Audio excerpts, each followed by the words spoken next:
In 1961, ordinary people walked into a Yale lab, and most of them tortured a stranger. Not criminals, salesmen, teachers, engineers. They answered a newspaper ad.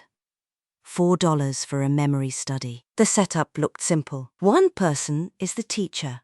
One is the learner. The learner sits in another room, strapped to electrodes. Every wrong answer, the teacher flips a switch, an electric shock. Each switch is stronger than the last. 15 volts, then 30, all the way up to 450. The last switches have no numbers, just 3 X's. What the teacher doesn't know, it's all staged. The learner is an actor.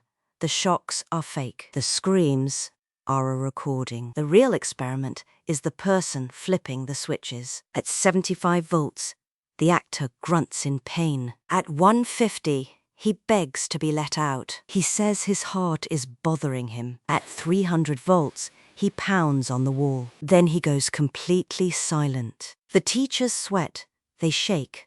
Some laugh without meaning to. They turn to the man in the grey lab coat, and he says, calmly, "The experiment requires that you continue." That's all it took. Not threats, not force, just a calm voice and a lab coat. Before the study, psychiatrists predicted almost no one would go to the end. 1 in 1,000, they guessed.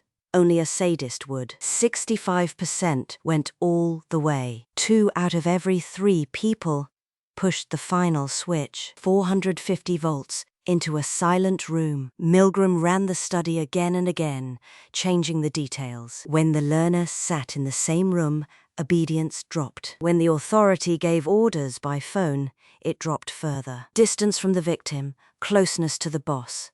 That's the formula. Milgram had designed the study with a bigger question in mind. The trial of a Nazi war planner had just begun in Jerusalem. His defense: "I was only following orders." The world called that a monster's excuse. Milgram's lab suggested something scarier.